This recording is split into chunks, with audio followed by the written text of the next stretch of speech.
하늘의 긍정적인 소망의 메시지를 전해드리려 하는 스티그마 미션 방송의 하늘 영성 가이드 김민자 줄리팍입니다. 여러분 오늘 행복하고 감사한 하루 되세요. 고맙습니다.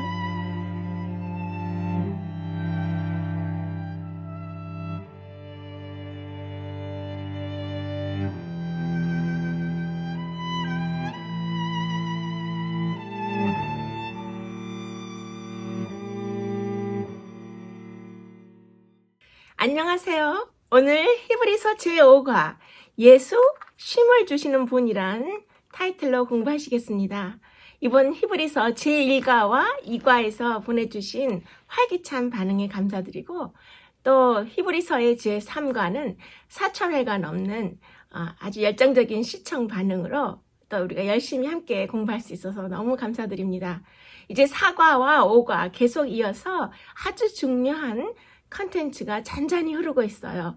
여러분들께서 더욱 집중하셔서 함께 열심히 공부하시는 멋진 시간이 되시기를 기도드리겠습니다. 지난주 사과에서는 히브리서 1장과 2장에 묘사된 하나님으로서의 예수 그리스도와 또 인간의 모습으로서의 예수 그리스도에 대해서 자세히 공부하셨어요. 오늘 제5과에서는 히브리서 3장과 4장을 주 범위로 공부하시는데요. 3장과 4장에서는 우리 모든 인간에게 쉼과 진정한 안식을 주시는 예수 그리스도를 묘사하고 있습니다. 예수를 깊이 생각하라. 히브리서 3장 1절의 말씀인데요. 히브리서 3장은 그리스도께로 우리의 생각을 고정시키라는 초청과 함께 시작됩니다. 서로를 격려하면서 용기와 소망을 가지고 확실한 것을 견고히 붙잡을 것에 대해서 말하고 있지요. 우리가 시작할 때에 확실한 것을 끝까지 견고히 잡으면 이란 말씀이 히브리서 3장 14절에 보이는데요. 여기에 제시된 그리스도인의 생애는 두려움과 소심함의 생애가 아니죠. 하나님과 조화된 생애는 불확실한 생애가 아니고 하늘로의 가파른 오르막길로 질질 끌려서 올라가는 생애도 아닙니다. 자기 자신의 승리에 의지하기보다는 예수 그리스도의 승리에 의지하기 때문에 좀 더 활발하고 담대하고 확신 있게 전진하는 길이 될 것입니다.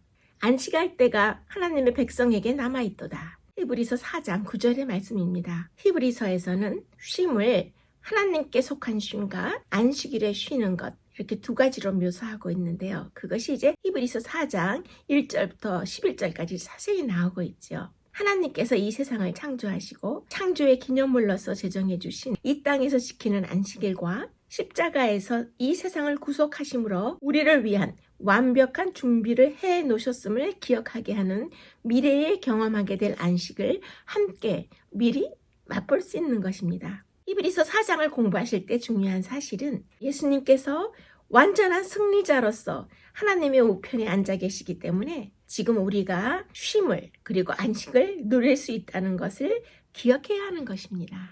그러면 첫째 소재에서는 이제 쉼과 장소로서의 땅이란 제목으로 이 내용이 나오는데요. 먼저 창세기 15장 18절에 있는 말씀을 보시도록 하겠습니다. 내가 이 땅을 내 자손에게 주노니. 하나님께서 이스라엘에게 가나안 땅을 주신 이유는 창조 때의 안식일처럼 이스라엘 백성들이 그들의 구속자와 친밀한 관계를 나누면서 그분의 선하심을 맛보아 알 수 있도록 허락된 공간이었습니다. 하나님을 자유롭게 섬기고 순종할 수 있는 가나안으로 이스라엘 백성들을 데리고 오는 그 계획에는 바로 왕이 금지했던 안식일의 쉼을 마음껏 누리게 하는 것도 포함되어 있었습니다. 가나안 땅은 하나님의 음성에 순종해 고향을 떠나 약속의 땅으로 향했던 아브라함에게 하나님께서 약속하신 유산이 되었던 것입니다. 그럼 이제 신명기 5장에 있는 말씀을 계속 이어서 보도록 하겠습니다. 내가 애굽 땅에서 종이 되었더니 너의 하나님 여호와가 너를 거기서 인도하여 내었나니 여호와가 명하여 안식일을 지키라 하느니라. 하나님께서는 창조 때의 안식일을 애굽으로부터의 구원에 연결하셨습니다. 출애굽기와 신명기에 나타난 안식일의 쉼은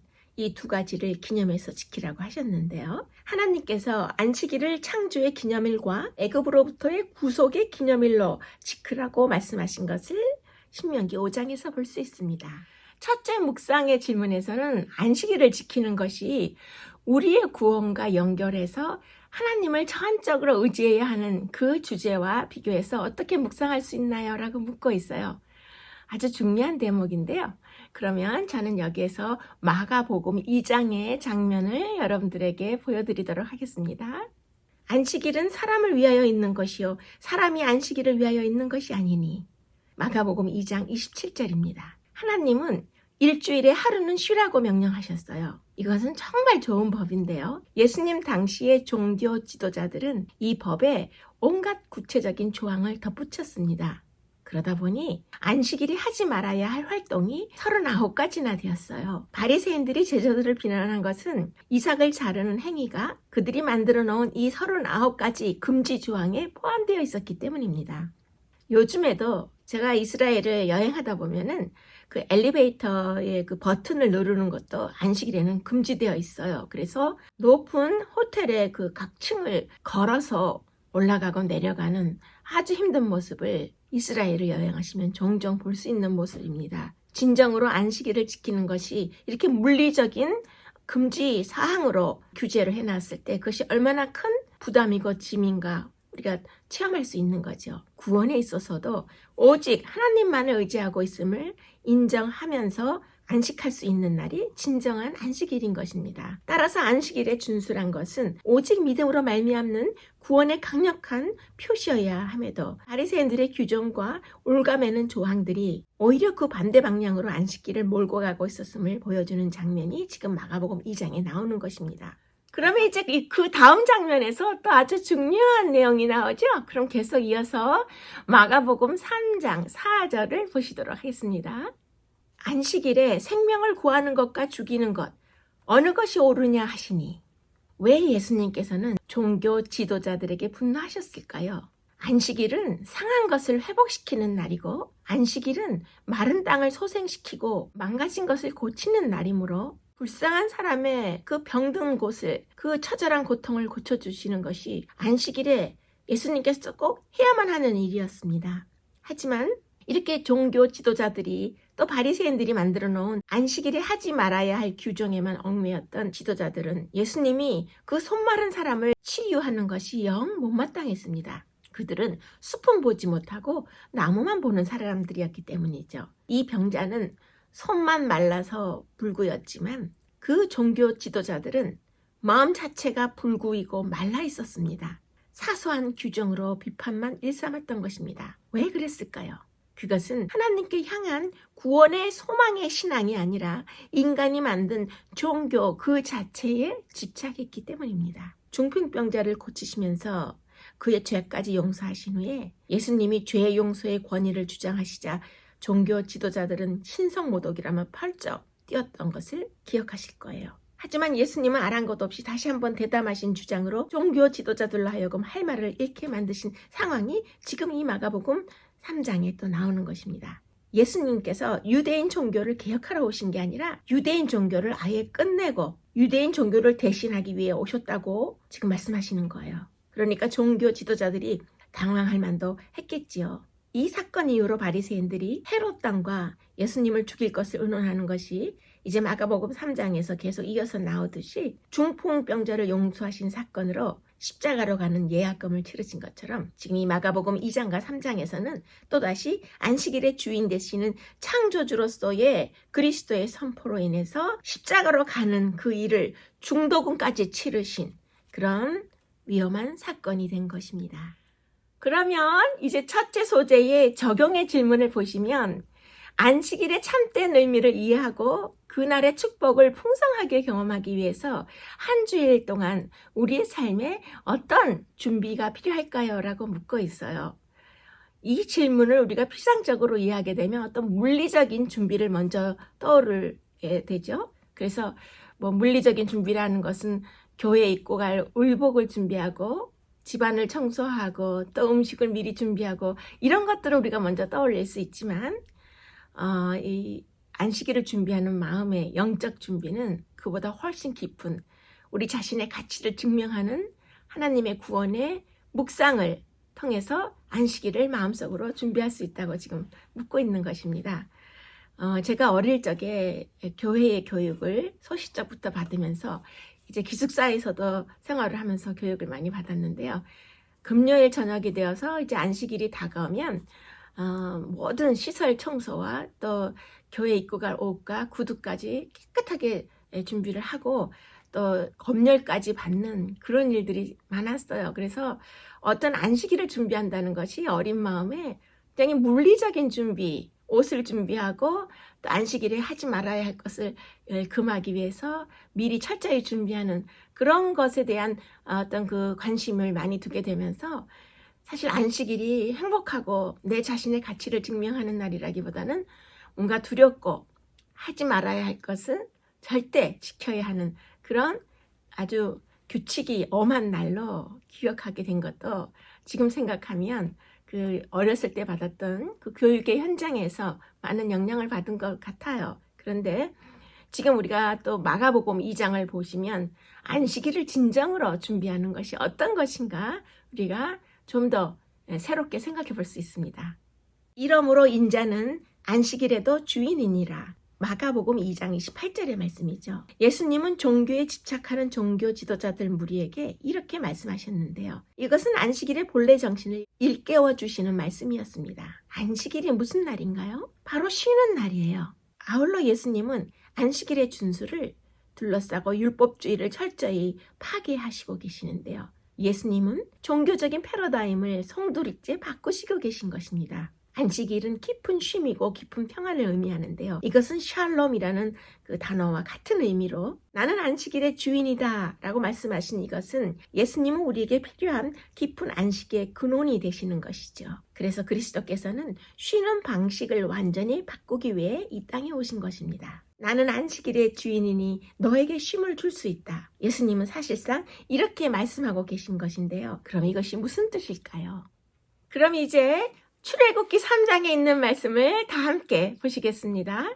하나님이 이르시되 나는 스스로 있는 자니라. 예수님께서 스스로 안식일의 주인이라고 말씀하셨던 것은 사실 경악할 만한 선언이었습니다. 그 전까지는 그 어떤 인간도 그런 주장을 펼친 적이 없었거든요. 나는 신성한 존재이다. 이런 주장을 편 사람은 많았어요. 그들은 인간은 물론이고 나무와 바위까지 만물 속에 신성이 깃들어져 있다고 믿었으니까요. 그런데 그것과는 달리 예수님은 지금 여기에서 전능하신 하나님의 존재를 알고 계셨고 이 하나님은 영원전부터 스스로 계셨으며 유한을 초월하신 분이라고 말씀하시는 거예요. 하나님은 세상을 창조하셨으며 우주를 운행하고 계시죠. 모든 물질의 최소 단위인 분자와 우주의 별과 태양계들이 이 하나님의 권능으로 유지되고 있는 것입니다. 예수님은 바로 자신이 그 하나님이라고 말씀하신 것입니다. 하나님이 스스로를 부르신 이름인 스스로 있는 자, I am who I am 이란 이 이름은 너무도 신성해서 이스라엘 백성들은 감히 입에 담지도 못했습니다. 그런데 예수님이 그 이름으로 스스로를 부르신 것입니다.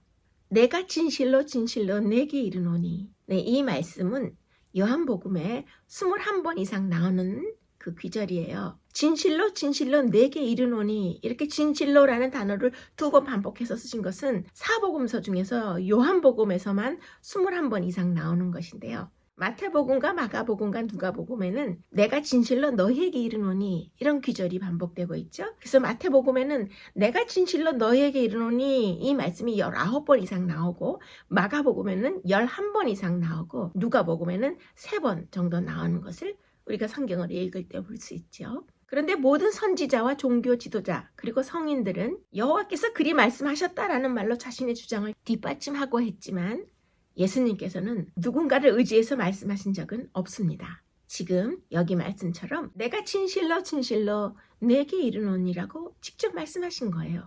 그 뒤에 이어진 모든 말씀의 이면에는 그분이 스스로 존재하는 창조자라는 전제가 강하게 깔려 있는 것입니다. 여러분은 안식일에 관한 예수님의 가르침을 믿으시는가요? 그분은 안식일의 근원이시죠. 예수님은 세상을 창조한 뒤에 7째 날에 쉬신 분입니다. 그분을 우리 삶의 중심에 두어야 할 것입니다. 이렇게 중요한 안식일의 의미와 축복을 경험하기 위해서 매주 매일 매 순간마다 창조주 하나님의 구원의 의미를 깊이 묵상하시는 것이 지금 첫째 소재의 이 질문처럼 안식일을 맞기 위한 우리의 최고의 영적 준비가 아닌가 생각합니다. 이제 둘째 소재에 보시면 믿지 아니함으로라는 제목의 내용이 나오죠. 여기에서는 이제 그 히브리서 3장을 주신 목적이 영적인 성공과 실패를 좌우하는 중요한 요소들을 우리가 이해할 수 있도록 이 히브리서 3장을 주신 것을 알 수 있습니다. 그래서 지금 여기에서 우리 다 함께 히브리서 3장 6절을 보시도록 하겠습니다. 우리가 소망의 담대함을 끝까지 견고히 잡으면 평범한 운동선수와 뛰어난 운동선수를 구분지어주는 것은 승리하려는 의지라고 선수의 코치들이 말하죠. 똑같은 신체적 역량을 부여받았음에도 불구하고 한 사람은 매우 인기 있는 성공한 스포츠 스타의 위치로 오르는가 하면 다른 한 사람은 무명의 신분을 면치 못하는 것을 볼 수 있어요. 지금 히브리서 3장에서 히브리서 기자는 똑같은 자질을 부여받고 믿음의 경주에 임한 두 명의 그리스도인 선수를 묘사하고 있습니다. 한 사람은 성공했고 다른 한 사람은 실패하는 것이죠. 이런 차이를 가져오는 것이 무엇이냐면 승리하려는 의지, 바로 그것인 것입니다. 한 사람은 그리스도를 끝까지 견고히 붙잡았지만 다른 한 사람은 의심하는 강팍한 마음 때문에 중도에 낙오되고 말았던 것입니다.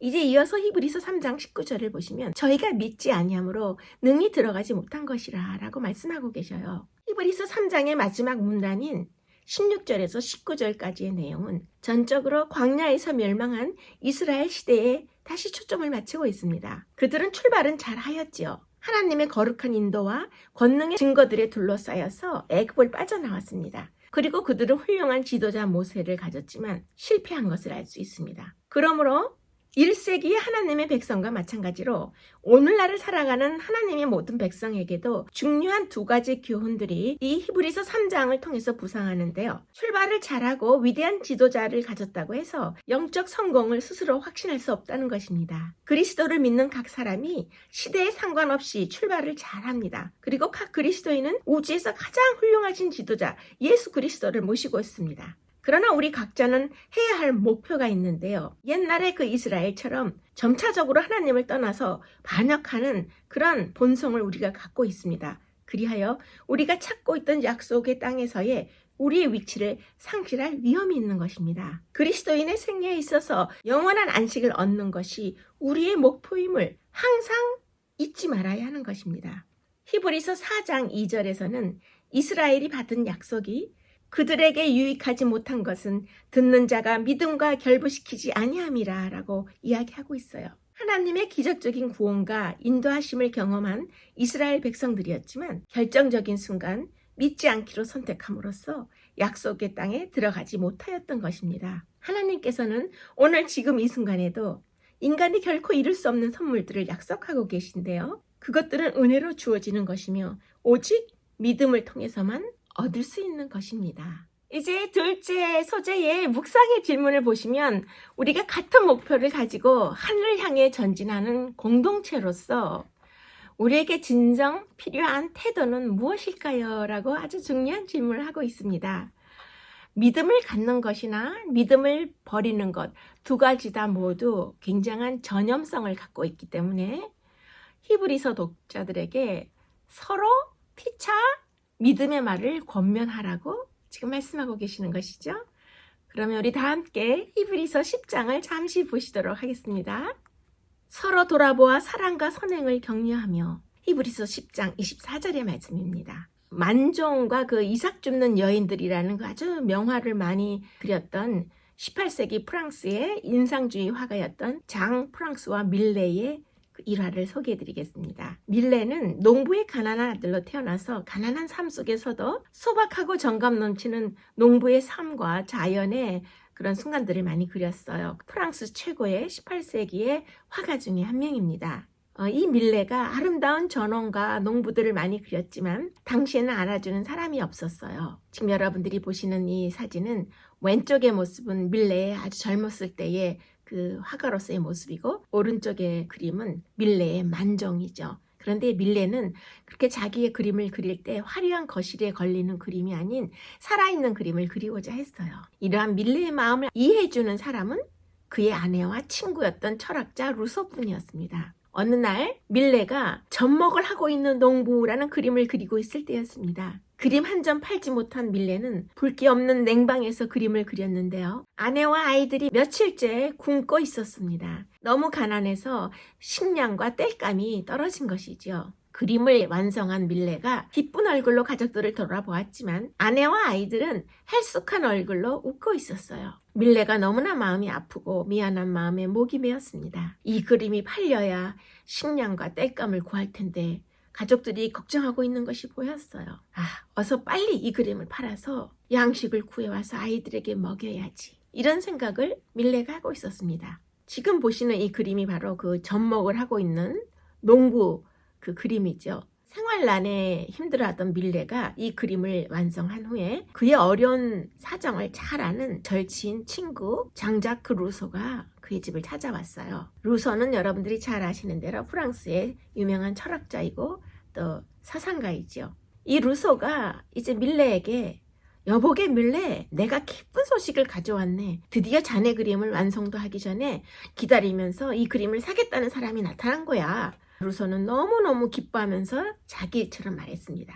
그런데 그 사람이 나에게 돈을 주면서 대신 그림을 가져다 달라고 부탁했네. 자, 여기 돈이 있으니 이거 먼저 받고 그 그림을 나에게 주게. 이렇게 말을 했어요. 루소는 두툼한 지폐 뭉치를 밀레의 손에 쥐어주며 밀레가 막 끝낸 그림, 접목을 하고 있는 농부 그림을 들고 돌아갔습니다. 이제 그 후에 몇 년의 세월이 흘렀어요. 밀레가 루소의 집을 방문하는 일이 있었는데 루소는 마침 잠깐 외출 중이어서 그의 친구 밀레는 그의 집 안으로 들어가서 그가 올 때까지 기다리기 위해 그의 거실과 방으로 들어갔습니다. 그런데 한쪽 벽에 낯이 익은 그림 한 점이 걸려있는 것을 보고 깜짝 놀랐어요.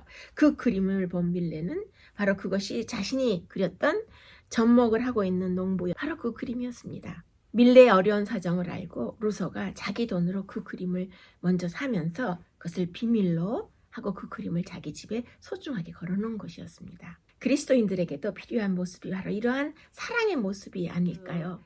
파리에서 어떤 한 그 에피소드가 있는데요. 이제 서유럽 행사를 진행하면은 뭐 프랑스나 이태리와 또 스위스, 독일 이런 나라들을 이제 이어서 보여드리는데 특별히 이제 12일간 행사를 다 마치고 마지막 일정으로 파리에서 머물게 되었는데요. 마침 그때가 갑자기 진행하게 된 그 파리의 유명한 박람회 기간이 겹쳤어요. 그래서 저희가 예약이 되어 있던 호텔이 오버부킹이 돼서 좀 문제가 생겨서 갑자기 그 호텔에서 저희 그룹의 모든 팀을 그 파리에서 조금 떨어져 있는 곳에 특별한 곳으로 호텔을 같은 체인 지점으로 안내한 적이 있어요. 물론 파리 시내에서 거기까지 관광버스로 이동하느라고 시간이 많이 걸렸죠. 그리고 손님들 많이 피곤하시고 그랬는데 우리가 시내에 있다가 왜 또 이렇게 멀리 가는가 하고 뭐 불안해하신 손님들도 계셨지만 어쨌든 그날 깜깜한 밤에 늦게 도착해서 교외 지역에 있는 특별한 호텔에서 묵었습니다. 근데 그 다음날 아침에 일어나서 환호성이 터지기 시작했어요. 바로 그 동네가 밀레가 이 만정을 그리고 이삭 죽는 여인을 그렸던 바로 그 밀레의 고향이고 밀레의 그 작품 활동을 했던 그런 특별한 지역이었어요. 그래서 그 지역에 호텔도 몇 개 없지만 굉장히 호텔들이 비싸고 또 그 호텔의 시설들이 밀레의 작품 활동과 예술 활동을 기념하는 그런 주제로 다 장식이 돼 있고 너무나 아름다운 그런 마을이었어요. 그래서 저희 그 그룹에서 특별히 전화위복의 말의 뜻을 되새기면서 정말 더 좋은 경험을 했구나 해서 그 밀레의 고향에 있는 호텔에서 묵은 그 기억이 나는데요. 우리가 지금 이 예화에서 실화에서 생각해 보실 때 하나님을 그렇게 우리만큼 많이 배우지 않는 사람들도 어려운 처지에 있는 동료 같은 그 우정을 나누는 사람들에게 저는 따뜻한 사랑을 베푼다는 것을 생각해 볼 때 우리는 그리스도인으로서 한 공동체로서 어떤 마음을 베풀고 살아가야 할지 잠시 생각해 보았습니다. 히브리서는 또한 너희는 돌아보아 하나님의 은혜에 이르지 못하는 자가 있는가 두려워하라고 히브리서 12장 15절에 권면하고 있습니다. 헝가리의 음악가였죠. 프란츠 리스트가 어느 시골 마을을 여행하게 되었습니다. 피아니스트 리스트가 이 마을에 도착했을 때는 마침 극장에서 음악회가 열린다는 포스터가 붙어 있었어요. 그런데 그 포스터를 자세히 살펴보니 음악회를 여는 여루 피아니스트가 리스트 자신의 제자라고 포스터에 소개가 되어 있었는데요. 그러나 리스트가 아무리 생각을 해도 그 제자라고 하는 여자의 이름을 기억할 수가 없었습니다. 리스트는 이제 호텔로 돌아오면서 이상한 생각을 떨쳐버릴 수 없었어요. 얼마 후에 이제 그 마을에서 피아노 콘서트를 하기 위해서 리스트가 이제 그 콘서트장을 찾았습니다. 그런데 리스트가 이 마을에서 피아노 콘서트를 한다는 그 소문을 듣고 놀란 사람은 바로 그날 다른 극장에서 연주회를 갖기로 한 무명의 그 이름 없는 여류 피아니스트였겠죠. 사실 그녀는 리스트의 제자가 아니었을 뿐더러 얼굴조차 본 적이 없었어요. 그녀는 시골 구석을 돌아다니며 연주를 하곤 했는데요.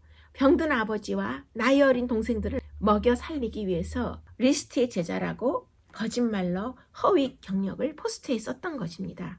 결국 양심의 가책을 느꼈던 그 여류 피아니스트는 그날 저녁 피아노 콘서트를 열고 있는 리스트를 찾아가서 이 모든 사실을 이야기하고 자신의 연주회를 중지하겠다고 말했습니다. 이 말을 들은 리스트는 그녀를 자신의 호텔로 데리고 가서 피아노 앞에 앉혔어요. 그래서 거기서 피아노를 쳐보게 했습니다. 연주를 들은 리스트는 그 여인의 연주법에 대해 몇 가지 기초적인 주의를 주고 잘못된 점을 바로 잡아주었어요. 즉흥 레슨을 준 것입니다. 그리고 이렇게 말했어요. 나는 지금 당신에게 피아노를 가르쳤어. 이로써 당신은 오늘 나의 제자가 되었고 리스트의 제자로서 당신이 계획하고 있는 오늘 밤의 연주회를 열 수 있으니 마음 편히 안심하시오. 그리고 콘서트를 잘 마치기 바랍니다. 그렇게 말을 했어요. 그날 밤 무명 여류 피아니스트의 연주회는 당연히 대성황을 이뤘고 성공적으로 마칠 수 있었습니다. 함께 십자가를 지고 하늘로 향하는 믿음의 공동체 안에서의 우리 모두에게 진실로 필요하고 닮고 싶은 모습이 바로 이런 리스트에 숨겨진 그런 모습이 아닐까요? 그래서 둘째 소재의 묵상의 질문에 이 실화를 엮어드렸습니다. 둘째 적용의 질문을 보시면 동료 신자들이 믿음에 굳게 서는 것을 돕고자 한다면 믿음의 약한 말이나 그런 행동을 삼가야 하지 않을까요? 어떤 노력을 해야 될까요? 라고 묻고 있습니다. 이 세상으로부터 기독교의 발자국을 완전히 지워버리기 위해서 무시무시한 박해가 시작되었고 크리스찬이 로마 제국의 법률에 반항하면 고난이 기다리고 있었던 것을 2000년 전에 그 1세기에서부터 3세기까지 약 300년간의 공포정치 시대에 지금 사진에서 보는 이 로마 카타콤이 크리스천들의 피난처로서 그 문을 열었다고 지난 일과에서 자세히 말씀드렸습니다. 그런데 이곳의 그리스도인들은 선량하고 용감하고 또한 고결했습니다. 그들에게 있어서 죽음은 두렵지 않았어요. 순교당한 시신들이 매장되어 있는 음산한 그 땅 바닥 밑에서 사는 것이 마치 죽음 속에서 살고 있다고도 할 수 있을 만큼 비참한 생활이긴 했지만 두려워하지 않았던 것입니다. 그들은 스스로 이곳으로 내려왔기 때문입니다. 동료 그리스도인들의 그 큰 사랑 때문에 그 지하 세계에서 모든 것을 더 참고 잘 견디었다는 기록이 있습니다. 명예와 재산, 친구와 친척까지 모두 잃은 이곳 피난처의 그리스도인들은 동료 신자들이 믿음으로 굳게 서도록 서로 격려했고 신앙의 용기의 말만 나누었던 것입니다. 지하세계 피난처에서는 사회계급이나 혈육, 종족, 언어, 사람들의 사이에 있는 장벽이 모두 제거되었고 형제의 뜨거운 사랑만 있었습니다. 그것은 모든 계급, 모든 연령의 남성과 여성, 어린아이까지 다 같았어요. 로마에서도 가장 요직에 있던 사람이 노예 정도의 천한 계급의 사람들과 친절하게 동료로서 지내고 있는가 하면 전에는 지극히 참혹한 박해자였던 사람들이 후에는 옛날 그들의 박해 대상이었던 그리스도인들과 지하세계에서 즐거운 신앙 공동생활을 보냈던 것입니다. 전에는 증오했던 이방인과 손을 잡으며 서로 믿음의 격려를 하면서 그 어려운 세월을 지난 것입니다. 찬 바람이 미로석을 꺼낼 사이 없이 불어닥쳐서 그들을 괴롭혔고 그 바람은 지상세계로부터 신선한 공기를 날라다 주지는 않았어요. 바닥도 벽도 천장도 영구히 찬 습기에 탁탁한 공기는 지하에서의 호흡과 독이 찬 가스로 깊이 괴어 있었고 지하 토굴 안에서 횃불을 밝혀야 했기에 횃불로부터 흘러나오는 짙은 연기는 이 지하세계의 주민들의 눈과 목을 많이 상하게 하였습니다. 그러나 이 극심한 공포의 모든 중압 속에서도 순교자들의 혼은 정복당하지 않고 굳게 서 있었고 서로의 믿음을 약하게 하는 언행을 극도로 조심했습니다. 어린 소년과 소녀, 연약한 어린아이들에 이르기까지 그러하였는데요. 서로 용기를 주면서 박해의 가장 무서운 현장의 압력에도 굴복하는 일이 없이 이 그리스도인들은 이것을 극복해낸 것입니다. 그들의 소망은 하늘에 있었고 흔들리지 않은 믿음은 강력해서 그리고 완전해서 실로 로마 제국의 온 천지를 뒤흔드는 박해의 폭풍우도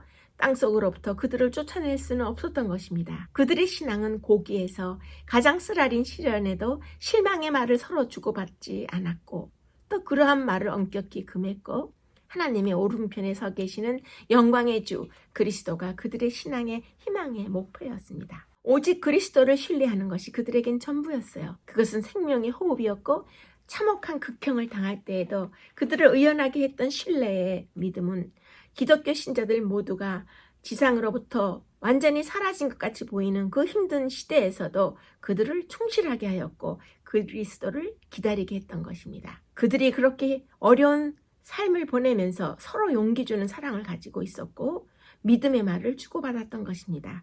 종파 생활이나 분파 간의 갈등은 전혀 없었고 서로 믿음을 북돋아주고 나약한 말이나 행동으로 옆에 그리스도인들이 흔들리지 않도록 강인한 믿음 위에 굳게 서고자 애썼던 모습이 그 당시에 많은 기록에 나오고 있습니다. 같은 그리스도인 형제를 위해서라면 기꺼이 목숨을 버리기도 했습니다. 성령에 의해서 마음의 깊은 곳으로부터 끓어오르는 사랑, 동료 신자들을 믿음으로 굳게 서게 하는 격려의 사랑뿐이었습니다. 이제 셋째 소재를 보시면 오늘 너희가 그의 음성을 듣거든 이라는 내용이 나오죠.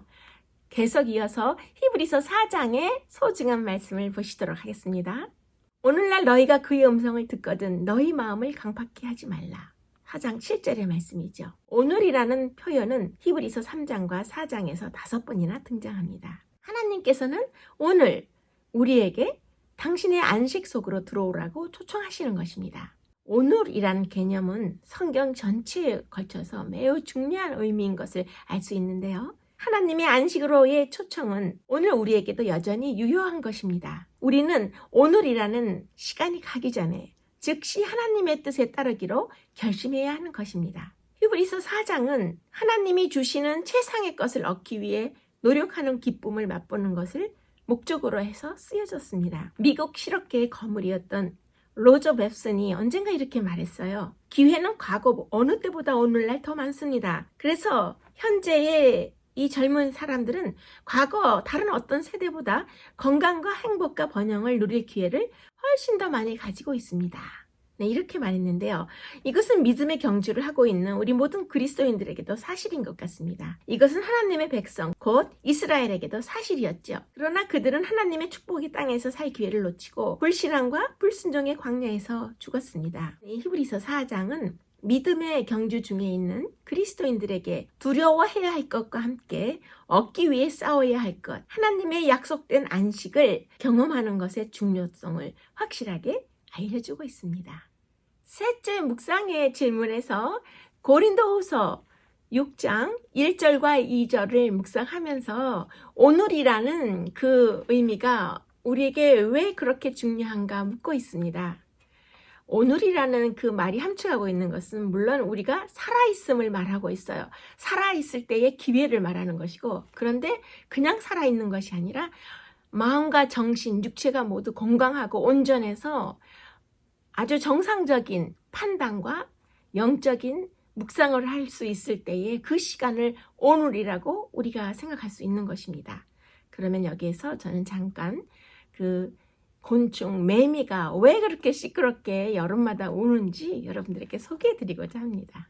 매해마다 입추와 말복이 지나고 처서를 거치면서 무더위가 물러갈 때쯤이면 매미가 우는 소리는 정말 요란하죠. 극성스러울 정도로 울어대는 매미는 때와 장소를 가리지 않는데요. 그러나 매미의 사정을 알고 보면 그 우는 것이 시끄럽다고 투정 부릴 일만은 아닌 것 같아요. 매미는 무려 5년 혹은 13년, 많게는 17년 동안이나 땅속에서 애벌레로 살다가 겨우 4주일, 약 한 달 동안 세상 구경을 하고 이 세상을 떠납니다. 그렇게 오랜 세월을 땅속에서 살다가 4주 동안만 짝을 찾아 사랑을 노래하고 그렇게 해서 알을 낳은 다음에는 속절없이 곧바로 죽어가야 합니다. 그러니 하루하루가 얼마나 애절하겠습니까? 매미의 울음소리는 매미의 기가 막힌 일생을 토로하는 오늘 하루의 삶의 노래요, 처절한 부르짖음입니다. 고린도후서 6장 2절을 보시면 보라 지금은 은혜 받을 만한 때요 보라 지금은 구원의 날이로다 라고 말씀하고 계시죠.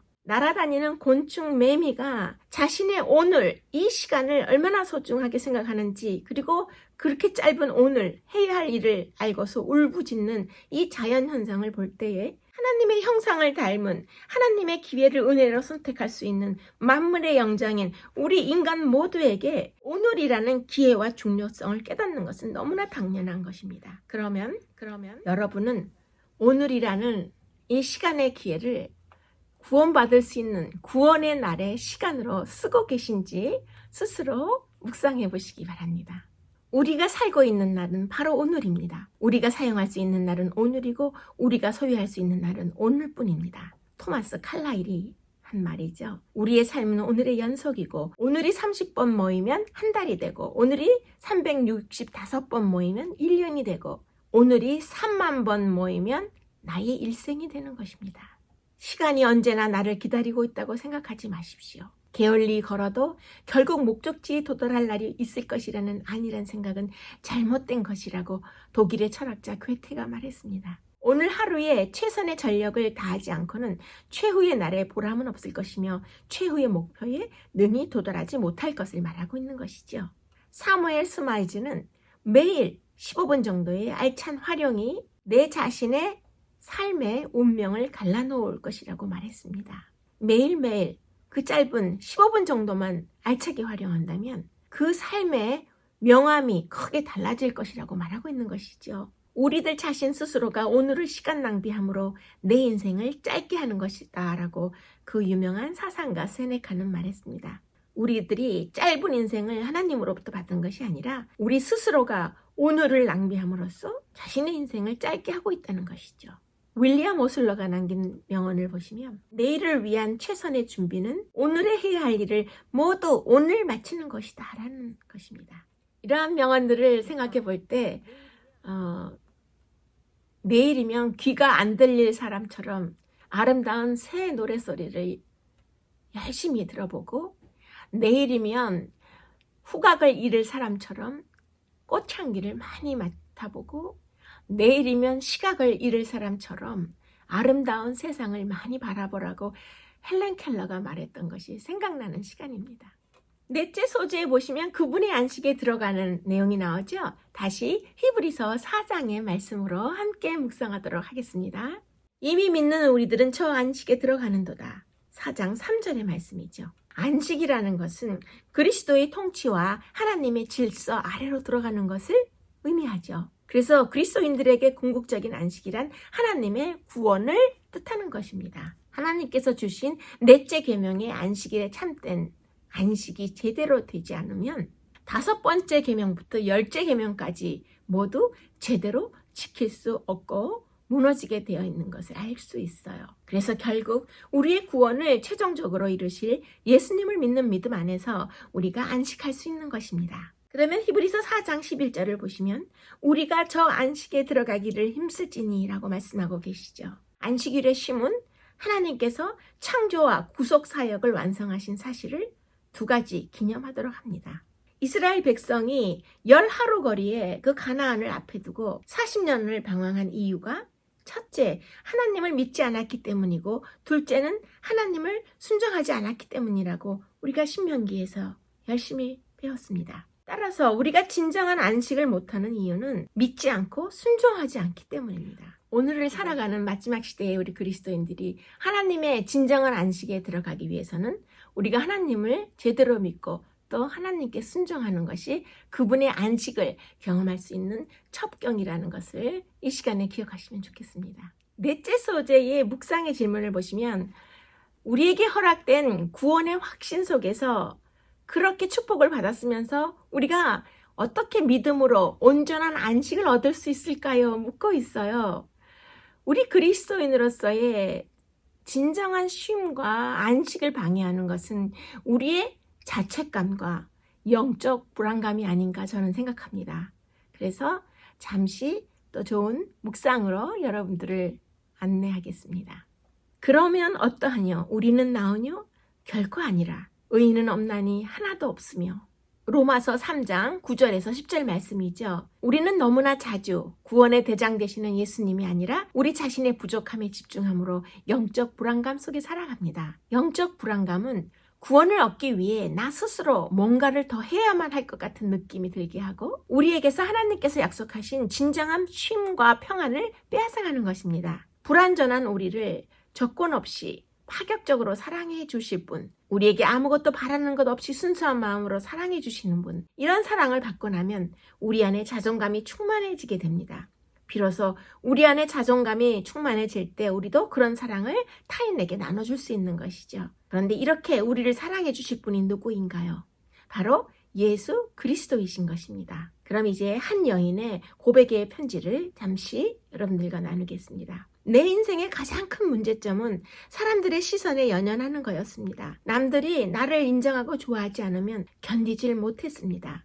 그러다가 그리스도와 관계를 맺는 것이 얼마나 중요한지를 처음 깨달았어요. 뭐든지 부족한 것은 그리스도 안에서 찾을 수 있으니 남들을 있는 그대로 사랑하면 얼마나 좋을까요? 라고 지금 고백하고 있는 것입니다. 예수님의 사랑을 받으면 다른 사랑에 연연하지 않습니다.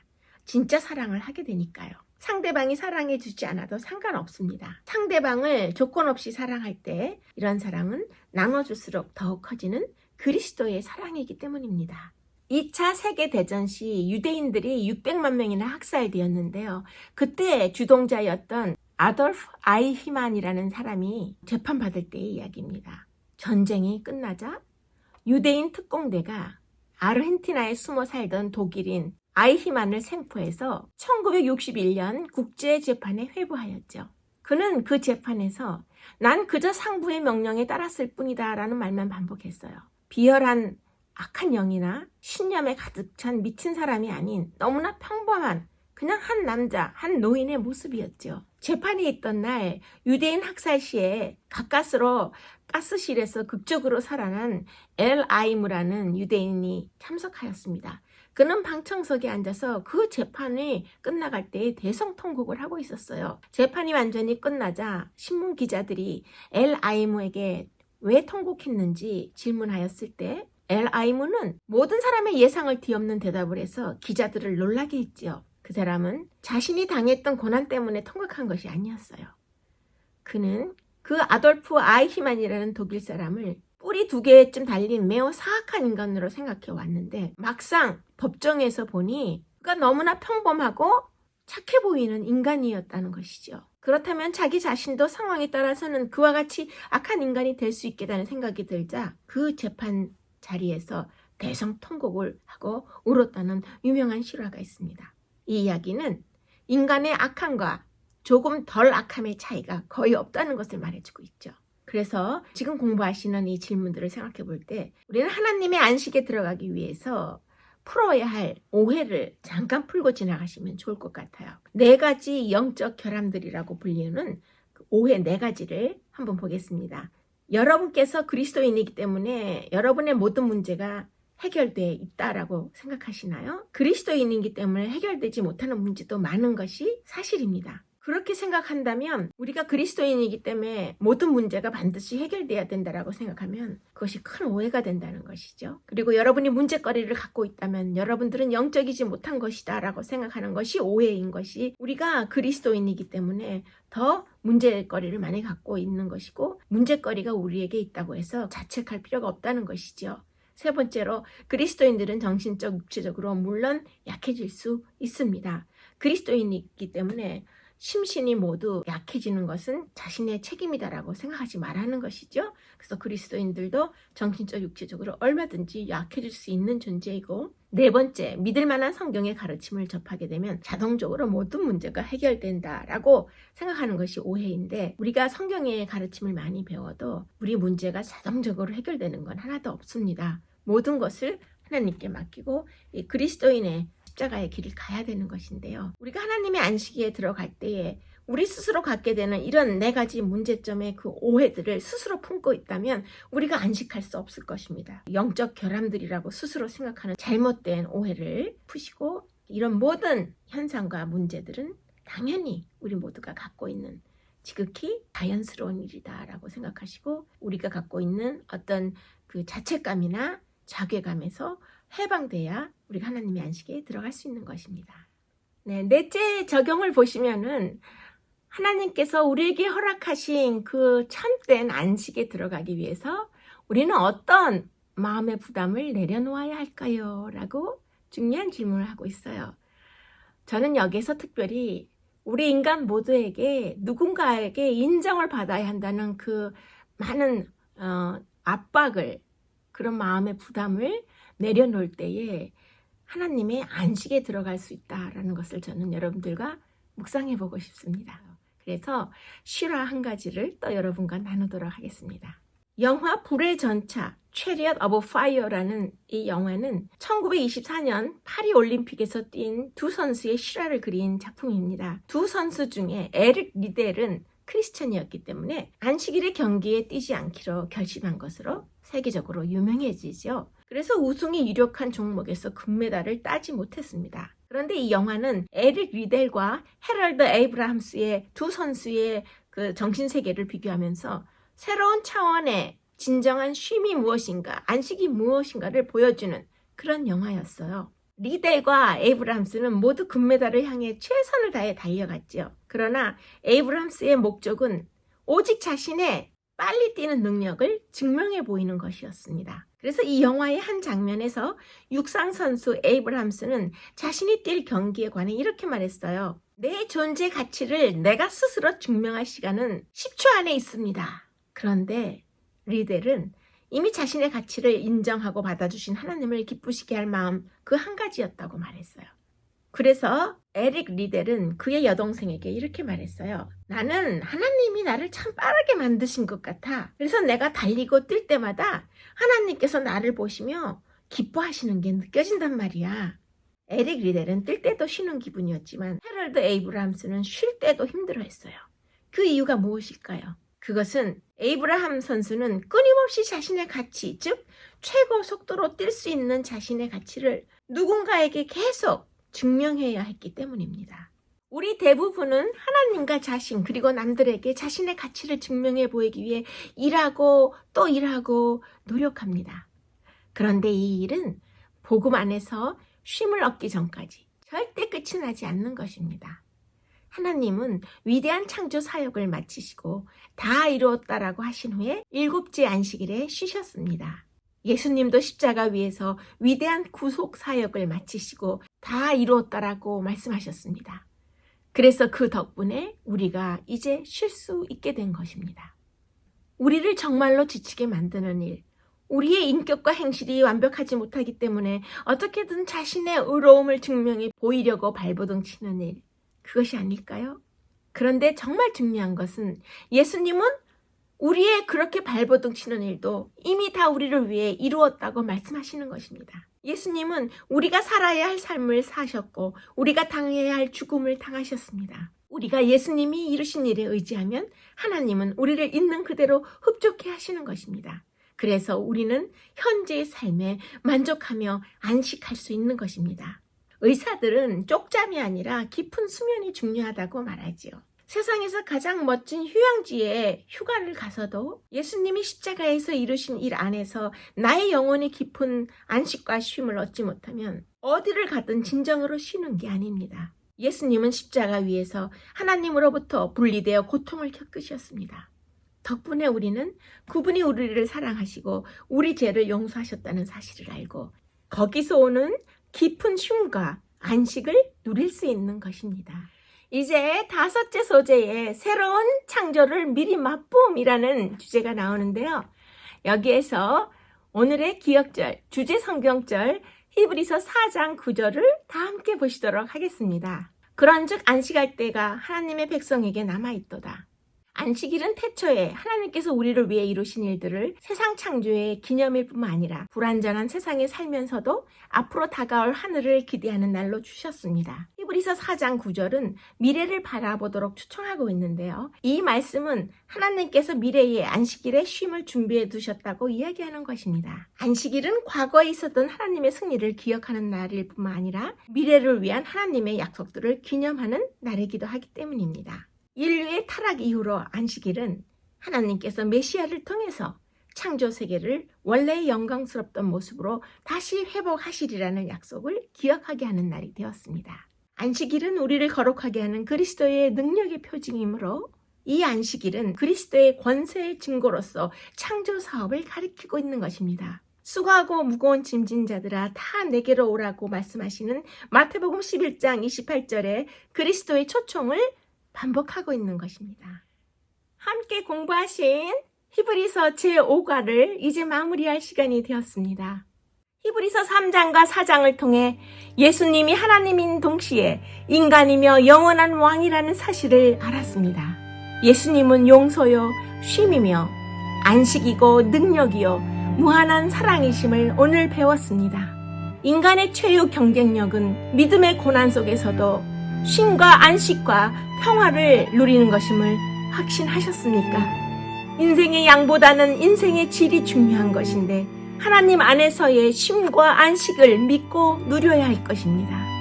우리를 정말 지치게 하는 일은 우리 자신의 문제점과 완벽하지 못함으로 어떻게든 내 자신의 의로움을 하나님과 사람들 앞에 증명해 보이려고 발버둥치는 일입니다. 예수님께서는 그 일까지도 내가 다 이루었다고 십자가 위에서 외치셨으므로 우리는 이제 무거운 죄책감과 자책감을 모두 다 내려놓고 하나님의 영원한 안식 속에서 믿음으로 쉴 수 있는 것입니다.